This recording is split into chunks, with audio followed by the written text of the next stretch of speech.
Hello, welcome back to our channel SKPVV Hindu High School Student Channel organized by our old students. ఈ రోజు మనం బోయి భీమన్న గారి గురించి తెలుసుకోబోతున్నాం.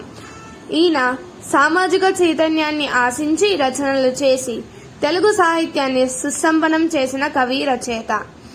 మారుమూల పల్లెలో దళిత పాలేరు ఇంటిన పుట్టి కేంద్ర సాహిత్య అకాడమీ అవార్డు, పద్మభూషణ్తో పాటు లెక్కలు మిక్కిలిగా గౌరవ సన్మానాలందుకున్న కవి బోయి భీమన్న. పేదరికంతో పాటు అంటరానితనం వంటి దురాచారాలు చిన్నప్పటి నుండి భీమన్నకు అనుభవమే.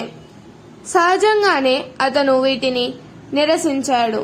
అంబేద్కర్ రాసిన కుల నిర్మూలన పుస్తకాన్ని తెలుగులోకి తర్జుమా చేశారు. బోయి భీమన్న 1911 సెప్టెంబర్ 19న తూర్పు గోదావరి జిల్లా మామిడి కుదురు గ్రామంలో ఓ హరిజన కుటుంబంలో పుట్టారు. నాగమ్మ, పుల్లయ్య ఇతని తల్లిదండ్రులు. వీరికి పంచపాండవుల వలె 5 మగపిల్లలు, ఒక ఆడపిల్ల జన్మించారు.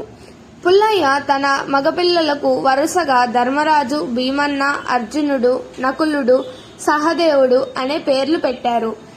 భీమన్న 1935లో బిఏ పరీక్షలో ఉత్తీర్ణుడై 1937లో బిఐడి పూర్తి చేశారు.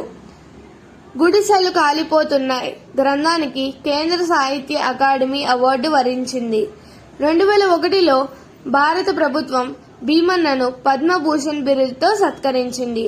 1971లో ఆంధ్ర విశ్వ కళా పరిషత్ వారిచే కళా ప్రపూర్ణ, 1973 పద్మశ్రీ పురస్కారం, 1975 కేంద్ర సాహిత్య అకాడమీ అవార్డు, 1976 కాశీ విద్వపీఠం గౌరవ డాక్టరేట్, 2001 పద్మభూషణ్ పురస్కారం, 1991లో తెలుగు విశ్వవిద్యాలయం నుండి సాహిత్యతో విశిష్ట పురస్కారం లభించింది.